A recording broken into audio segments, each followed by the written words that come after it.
E aí pessoal, tudo bem? Fábio Gentil, advogado maritimista aduaneiro. Hoje eu quero trazer um tema aqui para vocês que é polêmico, bastante polêmico. Essa semana nós começamos um ciclo de palestras para clientes e parceiros com uma forma de contribuir até nesse momento tão difícil que a gente está passando, de quarentena. Então, um momento que a gente pode aproveitar para crescimento, muito importante. E o tema que a gente abordava ontem eram as modificações dos Incoterms 2020 e questões legais, questões jurídicas do dia a dia dos freight forwarders. E aí, durante essa apresentação, num certo momento, eu fui questionado sobre a aplicação ou não do FOB para transporte aéreo, para o modal aéreo.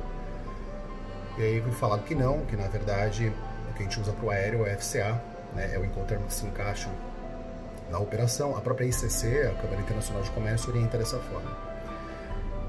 Muito bem.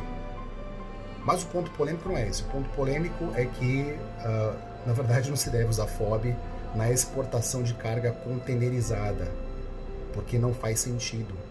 FOB é free on board, livre a bordo.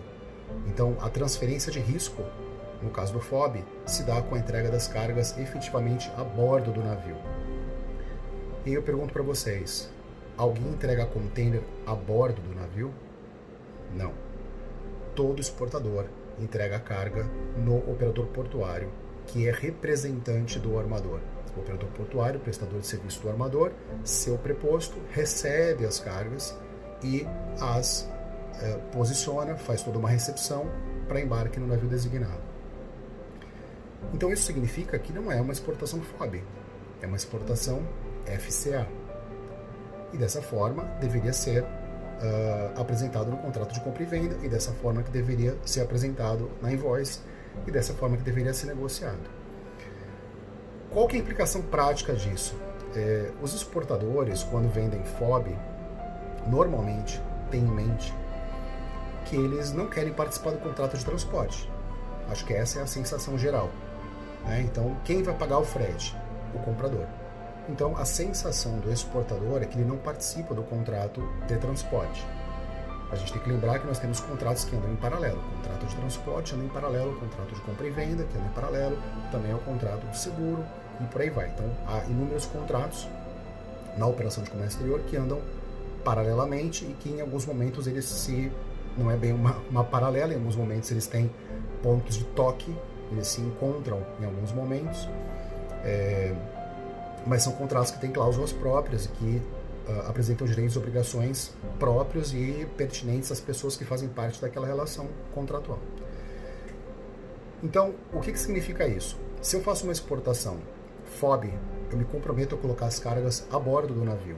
Se eu me comprometo a colocar as cargas a bordo do navio, necessariamente o exportador tem que ser o shipper que consta no BL. Ele tem que ser o expedidor, o remetente das cargas, o embarcador das cargas.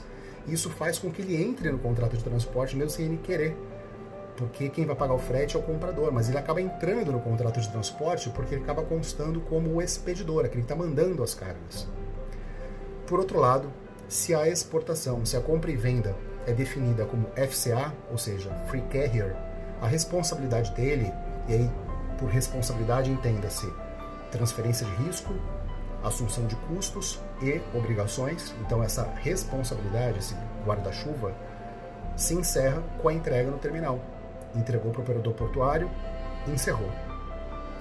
E isso faz com que o exportador não seja de forma alguma participante do contrato de transporte. E aí o importador vai ter que apontar alguém, normalmente uma trading, para que seja o shipper do BL. Então, a trading vai constar como shipper, a trading vai ser a expedidora das cargas, a trading é que vai constar no contrato de transporte como o remetente, vamos usar essa expressão mais simples, o remetente das cargas. Ah, Fábio, então o vendedor, o exportador, não tem que fazer o desembaraço de exportação? Não. Não confunda as coisas.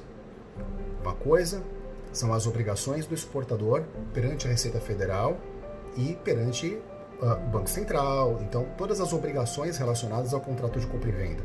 Então, ele tem sim que desembaraçar as cargas, porque ele está mandando cargas para o exterior, está vendendo cargas para o exterior. Vamos usar a expressão melhor até. Está vendendo cargas para o exterior, está vendendo mercadorias para um país estrangeiro.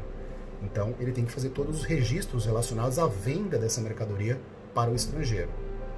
Isso não se confunde com dar processamento aduaneiro ao transporte, a prestar informação no âmbito do transporte. Então, uma coisa é prestar informação relacionada à compra e venda, uma coisa relacionada é prestar informação relacionada ao papel dele como vendedor, como exportador. Outra coisa é ele prestar informações no âmbito dos sistemas informatizados da Receita Federal, aparecendo como remetente, como expedidor, como embarcador.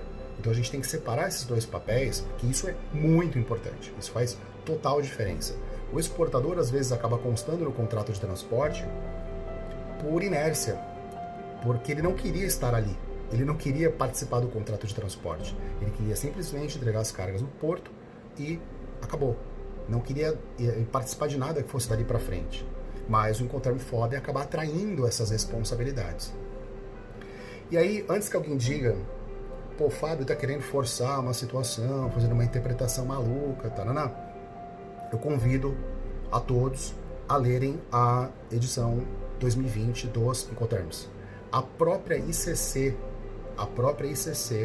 declara que é errado usar Incoterm FOB para exportação de carga em container, tá, gente? Então, o que eu trouxe aqui para vocês foi só uma visão bem geral desse assunto, tá? Quis chamar a atenção, porque eu vejo todos os dias exportadores fazendo uma coisa querendo fazer outra. Então, a boa notícia é que existe como fazer de uma outra maneira. Talvez alguém questione assim, pô, mas eu preciso do BL para poder receber, porque eu tenho um pagamento que está atrelado à apresentação do BL. Não tem problema nenhum. A edição 2020 dos Incoterms, na modalidade FCA, na regra FCA, permite que seja entregue ao exportador uma cópia do BL on-board.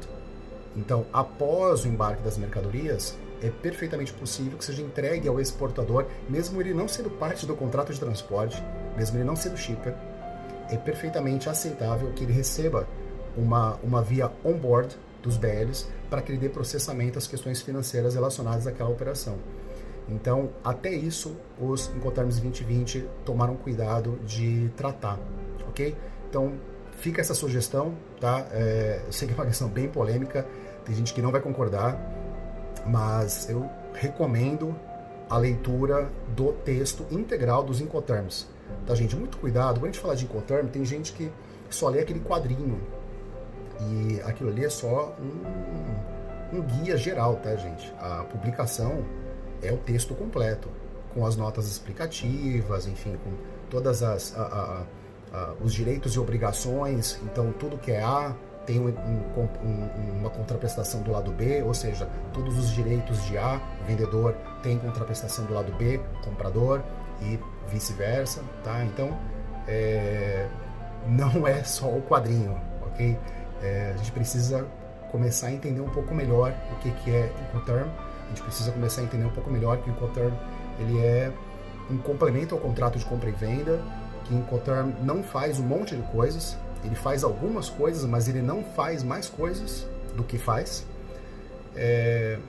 para que efetivamente se use o Incoterm de uma maneira juridicamente adequada, ok? E não sair jogando qualquer coisa só para preencher esse sistema. Acho que já passou essa fase.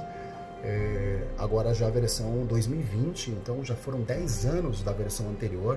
Acho que está na hora da gente tratar de uma maneira um pouco mais profunda e um pouco mais correta do ponto de vista jurídico, tá?